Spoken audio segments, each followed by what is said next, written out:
Hello viewers, আজকে ভিডিওতে আমি ডিসি মোটরের স্পিড কন্ট্রোল রিলেটেড আরও একটি গুরুত্বপূর্ণ প্রবলেম সলভ করব।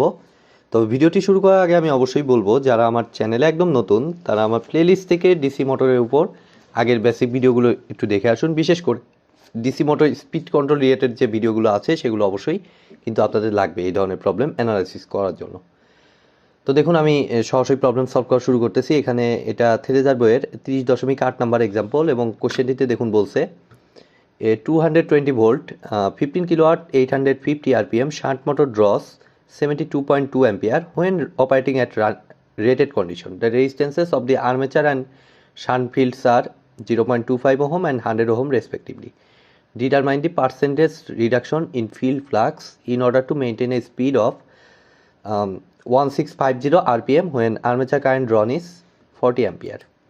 তো এই ধরনের প্রবলেমগুলোর জন্য আমরা ফার্স্টে যে কাজ করব, তো এখানে একটা গুরুত্বপূর্ণ জিনিস আমি বলি, যদিও আমি অন্যান্য ভিডিওগুলোতেও বলেছি, তারপরে একটু বলি যে একটা মোটর কত কারেন্ট ড্র করে এরকম যদি কোনো কিছু দেয় তাহলে এটাকে অনেক সময় আমরা কনফিউজড হয়ে যাই যে এটা আসলে কিসের ভ্যালু, এটা আর্মেচারের ভ্যালু নাকি মোটর ইনপুট থেকে যে কারেন্টটা নিচ্ছে তার ভ্যালু।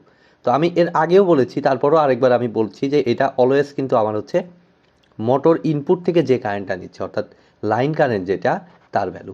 অর্থাৎ বেসিক্যালি আমরা যে ইকুইভ্যালেন্ট সার্কিট যদি একটা প্লট করি, আঁকাই আর কি, সরি প্লট না, তো এটাকে আমরা বলি কত RSH, যেহেতু এটা শান্ট মোটর, সো RSH, এবং এই দিক দিয়ে আমার কি আর্মেচার রেজিস্ট্যান্স, আমরা অলওয়েজ আর্মেচারের সাথে সিরিজে দিয়ে এটাকে অ্যানালাইসিস করি ইকুইভ্যালেন্ট সার্কিটে।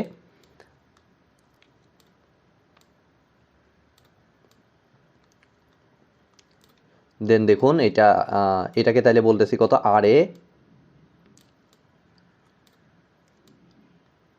এবং এটা হচ্ছে আমার টার্মিনাল ভোল্টেজ VT, যেটা ভ্যালু দিয়ে দিচ্ছে 220 ভোল্ট, দুই ক্ষেত্রেই 220 ভোল্ট।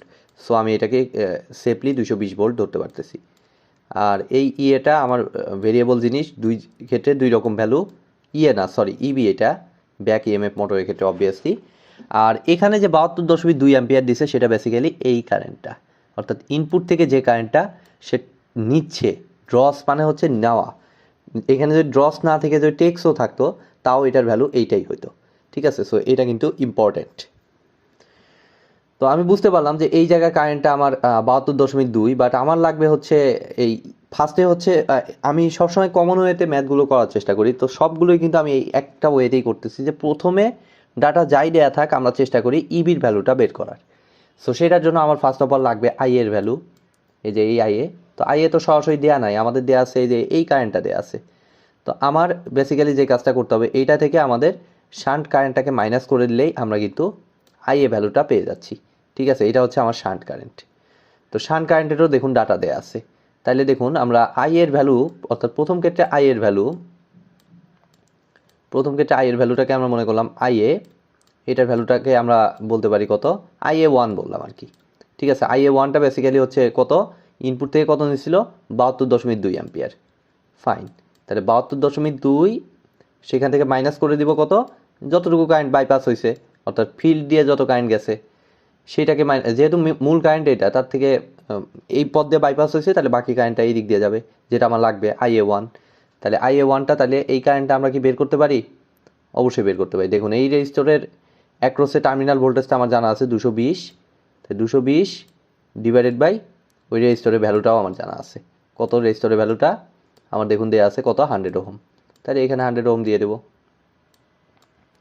তাহলে এটাকে হিসাব করলে 2.2, 72.2 থেকে 2.2 বাদ দিলে 70 অ্যাম্পিয়ার, ফাইন হয়ে গেল। আমাদের প্রথম ইবি বের করার ক্যালকুলেশন আমাদের হয়ে গেল। তাহলে ইবিটা আমি বের করে ফেলি এখন। প্রথম ক্ষেত্রে ইবি1, অর্থাৎ প্রথম ইবির ভ্যালুটা হচ্ছে আমার মেইন ভোল্টেজ ছিল কত, 220 ভোল্ট, সেখান থেকে ড্রপ হবে কতটুকু, সিম্পলি সেখান থেকে ড্রপ হবে এইটার অ্যাক্রসে যে ড্রপটা সেটা। তাহলে IA1 ইন্টু RA, তো IA1 এর ভ্যালু 70/C, আর আর এর ভ্যালুটা কত, আর এর ভ্যালুটা কত দেওয়া, 0.25 ওহম। তাহলে এইখানে 0.25, তাহলে এইটাকে যদি আমি এখন হিসাব করি, জাস্ট আমি ক্যালকুলেটারে বসাবো এটা। তাহলে দেখুন আমার 220 মাইনাস 70 গুণ 0.25 202.5, তাহলে যা আসছে এটাই লিখব।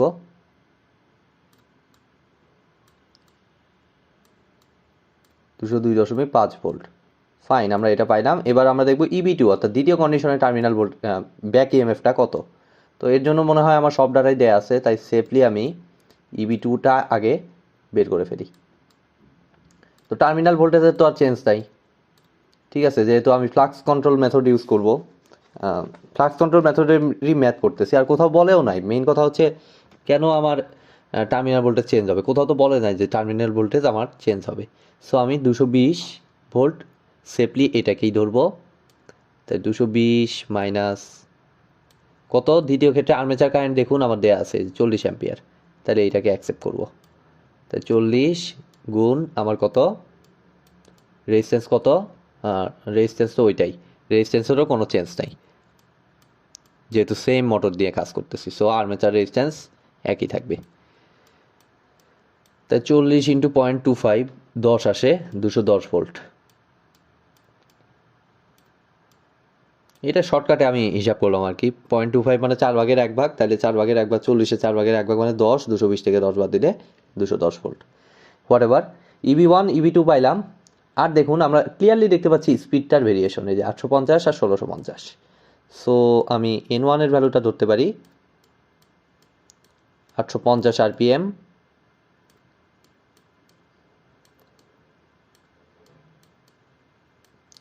আর N2 কে কত ধরবো, N2 কে আমি ধরতে পারি 1650 RPM। ফাইন, আমরা এখন এখান থেকে জাস্ট আমাদের চাইছে কি সেটা এখন দেখব, সেটাকে ফোকাস করব। চাইছে হচ্ছে percentage reduction in field flux, এই যে percentage reduction in field flux. তাহলে পার্সেন্টেজ রিডাকশন তার মানে কোশ্চেনে ক্লিয়ারলি বলে দিয়েছে যে ফিল্ডটা আমার ভেরিয়েবল, অর্থাৎ φ2 এবং φ1 এর ভিতরকার যে ডিফারেন্সটা সেটা আমার বের করতে হবে। তাইলে আমি বুঝতেছি যে প্রথম ফ্লাক্স φ1 ধরবো এবং দ্বিতীয় ফ্লাক্স φ2, যার ভ্যালুগুলো আমাদের দেয়া নাই। তো দেয়া না থাক, সমস্যা নাই। আমরা যে কাজটা করবো যে যেহেতু আমার ভেরিয়েবল, সো ইবির ইকুয়েশনটা আমরা কি জানি, φZn divided by 60 into P/A। তো সেখান থেকে আমরা যদি এই φ এবং এনকে ভেরিয়েবল ধরি, তাহলে বাদবাকি সবগুলো অবশ্যই অবভিয়াসলি কনস্ট্যান্ট হবে, কারণ সেম মোটর আমার। তো এইগুলো এই ইকুয়েশন তো বহুবার আমি অ্যানালাইসিস করেছি। সো এখন আমি ডিরেক্ট আমি একটু লেখার চেষ্টা করতেছি, ইবি ইজ প্রপোর্শনাল টু φN। ঠিক আছে, যেহেতু φ এবং n ভেরিয়েবল, বাদবাকি সব কনস্ট্যান্ট, জাস্ট ইএমএফ ইকুয়েশন থেকে বাদবাকিগুলোকে কনস্ট্যান্ট ধরে আমার এটা আসতেছে। তাহলে এখান থেকে আমি লিখতে পারি, দেখুন EB2 divided by EB1, EB2 divided by EB1 is equal to φ2 into N2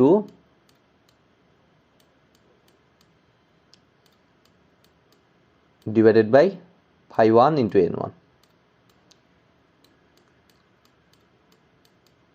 এখন আমরা ভ্যালু বসাবো। EB2 এর ভ্যালু কত, 210, তাহলে এখানে 210। EB1 এর ভ্যালু কত, 202.5, তাহলে EB1 এর জায়গায় 202.5।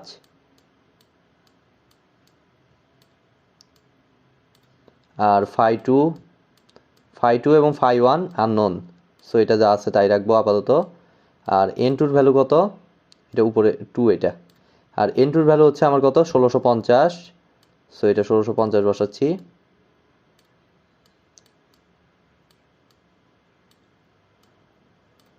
φ1 যা ছিল তাই, আর N1টা হচ্ছে আমার 850।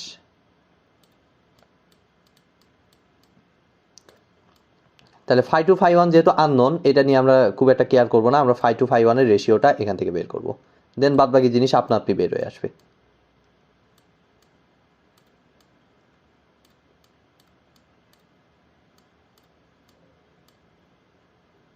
আমরা হিসাব করে ফেলি ক্যালকুলেটরের মাধ্যমে। তাহলে দেখুন আমি যদি একটু একবারে করতে চাই, তাহলে 210-এর সাথে 850 গুণন দিব, সেটাকে ভাগ দিব 202.5 ভাগ 1650 দ্বারা, তাহলে মোটামুটি 0.534 আসতেছে, 0.534। তাহলে এখন দেখুন আমার লাগবে হচ্ছে পার্সেন্টেজ রিডাকশন।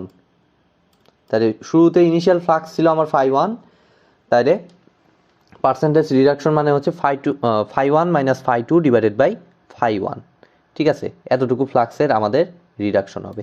তাহলে সেটা করতে হলে আমরা দেখুন এখান থেকে যদি সরাসরিও করতে পারেন অথবা φ2 ইজ ইকুয়াল টু 0.534 φ1 বের করে দেন আপনি ওখানে বসিয়ে দিয়েও ওভাবেও করতে পারেন। তো আমি একটু সরাসরি করতেছি। এখানে জাস্ট আমরা যদি ম্যাথের বিয়োজন অ্যাপ্লাই করি, এখানে যোজন বিয়োজন না করে শুধু একটা বিয়োজন অর্থাৎ বিয়োগটা, তাহলে লবে আমাদের বিয়োগ করে দিব φ2 মাইনাস φ1। অবশ্যই মাইনাস রেজাল্ট আসবে, সেখান থেকে আমাদের এটাকে জাস্ট -1 দিয়ে গুণ করলে আমাদের প্লাস হয়ে যাবে। তাহলে এটা করলে দেখুন আমার আসতেছে 0.534 মাইনাস 1